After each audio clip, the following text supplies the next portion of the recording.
ಇದು ವಿಶೇಷವಾಗಿ ನೀವೆಲ್ಲರೂ ಸಂತ ಅಂತೋಣಿಯವರ ಭಕ್ತಾದಿಗಳಾಗಿ ಸಂತ ಅಂತೋಣಿಯವರ ಒಂದು ಪುಣ್ಯ ಕ್ಷೇತ್ರಕ್ಕೆ ಬಂದು ನಿಮ್ಮಲ್ಲಿರುವಂತಹ ಎಲ್ಲ ರೀತಿಯಾದಂತಹ ಕೋರಿಕೆಗಳನ್ನ ಸಂತ ಅಂತೋಣಿಯವರ ಪಾದದಡಿಯಲ್ಲಿಟ್ಟು ಪ್ರಾರ್ಥಿಸುತ್ತಾ ಆ ಒಂದು ಕೋರಿಕೆಗಳಿಗೆ ಸದುತ್ತರವನ್ನ ಪಡೆದುಕೊಳ್ಳುವುದಕ್ಕಾಗಿ ಬಂದಿದ್ದೀರಾ, ಪ್ರಾರ್ಥಿಸುತ್ತಾ ಇದ್ದೀರಾ. ಪ್ರಿಯ ಸಹೋದರ ಸಹೋದರಿಯರೇ, ಯಾವ ಒಬ್ಬ ವ್ಯಕ್ತಿ ವಿಶ್ವಾಸದಿಂದ ಪ್ರಾರ್ಥಿಸುತ್ತಾನೋ ಅಂತವನಿಗೆ ಅಥವಾ ಅಂತವಳಿಗೆ ದಯಾಮಯ ದೇವರು ಅವರ ಕೋರಿಕೆಗಳನ್ನು ಅರಿತು ಅದನ್ನ ಸಕಾಲಕ್ಕೆ ಈಡೇರಿಸುತ್ತಾರೆ ಎಂಬ ಒಂದು ನಂಬಿಕೆ ಅತಿ ಅದ್ಭುತ ಶಾಲಿಯಾದ ನೋಡಣಿ ಮಹಾಸಂತ ಅಂತೋಣಿಯವರೇ,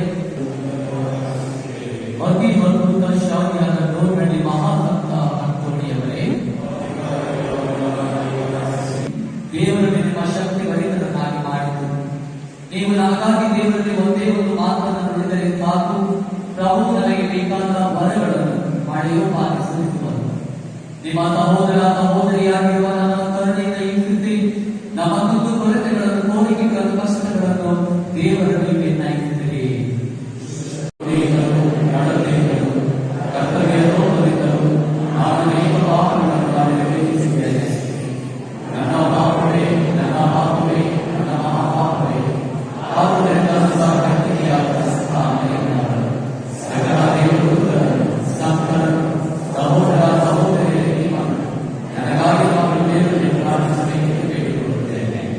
ಸರ್ವಶಕ್ತ ದೇವರು ನಮಗೆ ದಯ ತೋರಿಸಿ ನಮ್ಮ ಪಾಪಗಳನ್ನು ಕ್ಷಮಿಸಿ ನಮ್ಮ ನಿತ್ಯ ಜೀವಕ್ಕೆ ಕರೆದೊಯ್ಯಲಿ.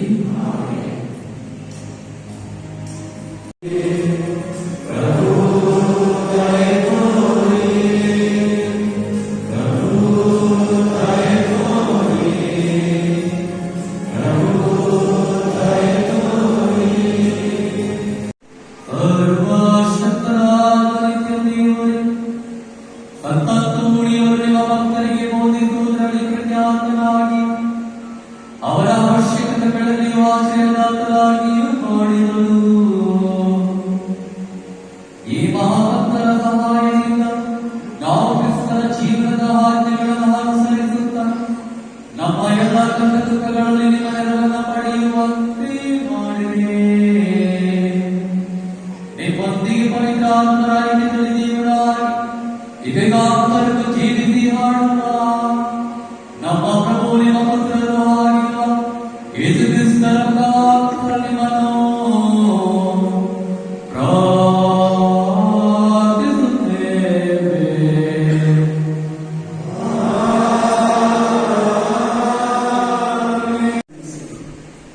ಜೆರುಸಲೇಮಿನಲ್ಲಿ ಪ್ರೀತಿಯಿಂದ ಮಾತನಾಡಿ ಅದರ ಊರಿನ ನಾವು ತಿಳಿದೆವು. ಪ್ರಾಯಶ್ಚಿತ್ತವಾಗಿದೆ ಅದು ದೈವ ದೋಷಕ್ಕೆ. ಸರ್ವೇಶ್ವರ ಸ್ವಾಮಿಯಿಂದಲೇ ಅದರ ಎಲ್ಲ ಪಾಪ ಕೃತ್ಯಗಳಿಗೆ ನಿಮ್ಮ ಶಿಕ್ಷೆಯಾಗಿದೆ ಎಂದು ಕೂಗಿ ಹೇಳಿ ಆಮೇಲೆ ಇದು ಈ ವಾಣಿಯನ್ನು ತಿಳಿದು ಸರ್ವೇಶ್ವರ ಸ್ವಾಮಿಗೆ ಮಾರ್ಗವನ್ನು ಸಿದ್ಧ ಮಾಡಿ ಹರಡಿದರು. ನಮ್ಮ ದೇವರಿಗೆ ರಾಜ್ಯ ಮಾರ್ಗವನ್ನು ಸಹಾಯ ಮಾಡಿ ಹರಡಿದರು. ತುಂಬಬೇಕು ಎಲ್ಲ ಕಟ್ಟಡಗಳನ್ನು ಮಟ್ಟ ಮಾಡಬೇಕು.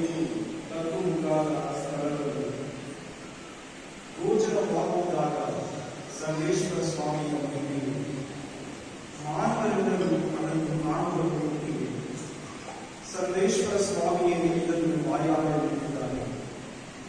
ಆ ವಾಣಿಯು ಮತ್ತೆ ಕೇಳಿಸಿತು, ಗಟ್ಟಿಯಾಗಿ ಕೂಗೆಂದಿತು, ನಾನೇ ಮಾನವರೆಲ್ಲ ಮುಂದೆ ಒಣಗಿ ಹೋಗುವುದಾದರೂ ಬಾಡಿ ಹೋಗುವುದಾದರೂ ನಮ್ಮ ದೇವರ ನುಡಿಯಾದರೂ ಇರುವ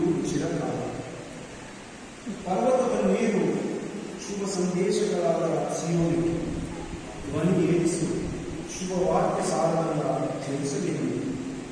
ಧ್ವನಿ ಏರಿಸು, ನಿರ್ಭಯದಿಂದ ಇಗೋ ಬರುತ್ತಿರುವ ಸ್ವಾಮಿ ಸರ್ವೇಶ್ವರ ಶೂರನಂತೆ ರಾಜ್ಯವಾಡಲು ನನ್ನ ಭುಜಬಲದಿಂದಲೇ ಇಗೋ ಶ್ರಮಕ್ಕೆ ನರಸವನ್ನು ಆಲೋಚಿಸುವ ಕೂದಲನ್ನು ನಿಲ್ಲಬೇಕು.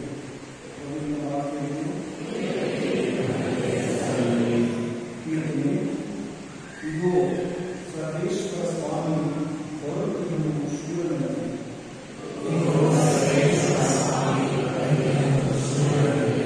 ಹೊಸ ಗೀತೆಯನ್ನು ಹಾಡಿ ಕೊಡುವಿಗೆ, ವಿಶ್ವವೆಲ್ಲವೂ ಹಾಡಿ ಹಾಡಿ ಪ್ರಭುವಿಗೆ ಹಾಡಿ ಆತನ ನಾಮವನ್ನು ಕೊಂಡಾಡಿ.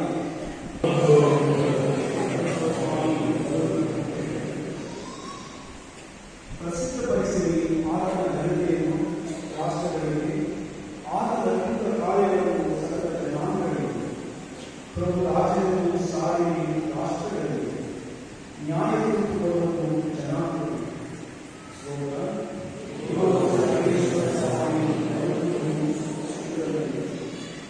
ಹರ್ಷಿಸಲಿ ಆಕಾಶವನ್ನು, ಸಂತೋಷಿಸಲಿ ಭೂಲೋಕಗಳು, ಗರ್ಜಿಸಲಿ ಸಮುದ್ರವು ಮತ್ತು ಅದರೊಳಗಿರುವವರು, ಉಲ್ಲಾಸಿಸಲಿ ಹೊಲಗದ್ದೆಗಳು, ಪೈರು ಪಕ್ಷಿಗಳು, ಹರ್ಷಧ್ವನಿಗಳಲ್ಲಿ ಕಾಡಿನ ಫಲವೃಕ್ಷಗಳು. ಸ್ತೋತ್ರ. ಇಗೋ ಸರ್ವೇಶ್ವರ ಸ್ವಾಮಿ ಪ್ರಭು ಧರೆಗೆ ನ್ಯಾಯ ತೀರಿಸಲು ಒಂದೇ ಬರುವುದು ಕರೆಯಾಗಿ.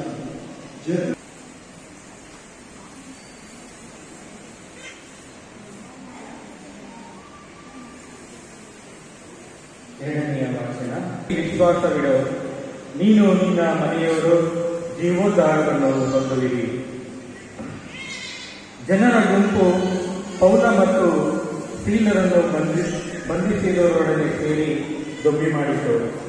ನ್ಯಾಯಾಧಿಪತಿಗಳು ಪೌಲ ಮತ್ತು ಸೀಲರ ವಸ್ತ್ರಗಳನ್ನು ಕಿತ್ತು ಹಾಕಿಸಿ ಏಟುಗಳನ್ನು ಕೊಡುವಂತೆ ಆಜ್ಞೆ ಮಾಡಿದರು.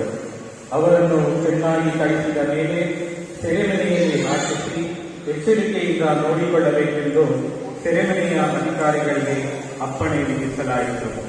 ಅಂತೆಯೇ ಆ ಅಧಿಕಾರಿ ಅವರನ್ನು ಕೋಣೆಯೊಳಗೆ ತಳ್ಳಿ ಅವರ ಕಾಲುಗಳ ಪೌಲ ಮತ್ತು ಸೀಲ ಪ್ರಾರ್ಥನೆ ಮಾಡುತ್ತಾ ದೇವರಿಗೆ ಸ್ತುತಿಗೀತೆಗಳನ್ನು ಹಾಡುತ್ತಾ ಇದ್ದರು. ಇತರ ಕೈಹಿಡಿದವರು ಅದನ್ನು ಆಲಿಸುತ್ತಿದ್ದರು. ಇದಕ್ಕೆ ಹಾನಿ ಮಾಡಿಕೊಳ್ಳಬೇಡ, ನಾವೆಲ್ಲರೂ ಇಲ್ಲೇ ಇದ್ದೇವೆ ಎಂದನು. ಸೆರೆಮನೆಯ ಅಧಿಕಾರಿ ದೀಪವನ್ನು ತರಿಸಿ ಒಳಗೆ ಧಾವಿಸಿ ಬಂದು ಭಯದಿಂದ ನಡುಗುತ್ತಾ ಪೌಲ ಮತ್ತು ಸೀಲರ ಪಾದಕ್ಕೆ ಬಿದ್ದನು.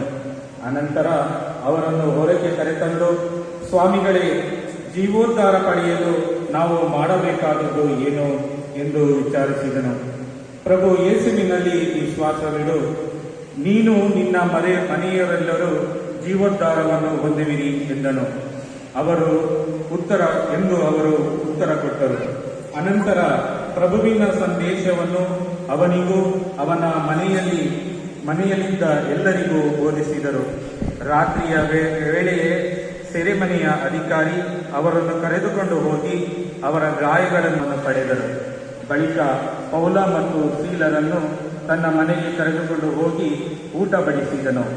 ದೇವರಲ್ಲಿ ವಿಶ್ವಾಸವಿಡುವ ಸದಾವಕಾಶ ದೊರಕಿದ್ದಕ್ಕಾಗಿ ಅವನು ಅವನ ಸಂಗಡ ಮನೆಯವರಲ್ಲಿ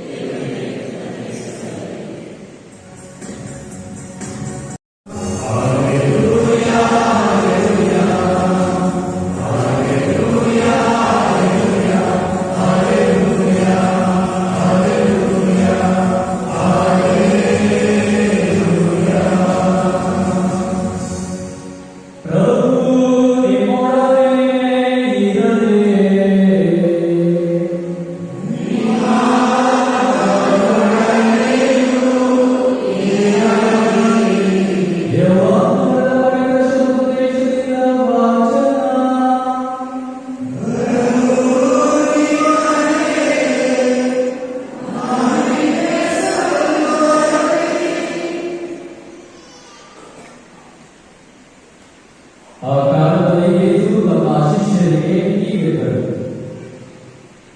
ನಾನು ನಿಮ್ಮ ಸಂಗಡ ಇದ್ದುದರಿಂದ ಇದನ್ನೆಲ್ಲ ಮೊದಲೇ ನಿಮಗೆ ತಿಳಿಸಲಿಲ್ಲ. ಈಗಲಾದರೂ ನನ್ನ ಕಳುಹಿಸಿದಾತನಿಗೆ ನಾನು ತೆರಳುತ್ತಾ ಇದ್ದೇನೆ. ನಾನು ಹೋಗುವುದು ಎಲ್ಲಿಗೆ ಎಂದು ನೀವು ಯಾರೂ ಹೇಳುತ್ತಿಲ್ಲವಾದರೂ ಇದನ್ನೆಲ್ಲ ನಾನು ನಿಮಗೆ ಹೇಳಿದ್ದರಿಂದ ನಿಮ್ಮ ಹೃದಯವನ್ನು ದುಃಖಭರಿತವಾಗಿದೆ. ವಾಸ್ತವವಾಗಿ ಹೇಳುವುದಾದರೆ ನಾನು ಹೋಗುವುದು ನಿಮ್ಮ ಹಿತಕ್ಕಾಗಿ. ನಾನು ಹೋಗದಿದ್ದರೆ ಪೋಷಕ ನಿಮ್ಮನೆಗೆ ಬರುವುದಿಲ್ಲ. ನಾನು ಹೋದರೆ ಮಾತ್ರ ಅವರನ್ನು ನಿಮ್ಮನೆಗೆ ಕಳುಹಿಸಿಕೊಡಬಲ್ಲೆ.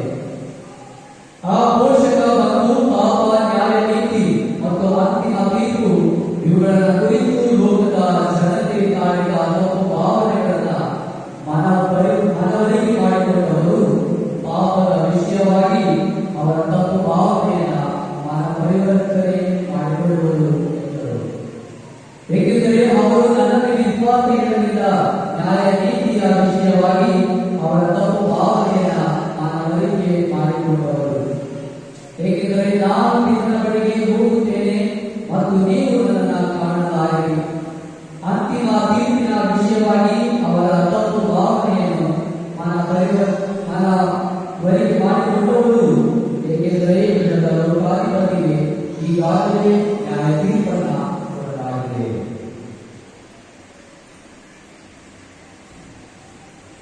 ಪ್ರಭು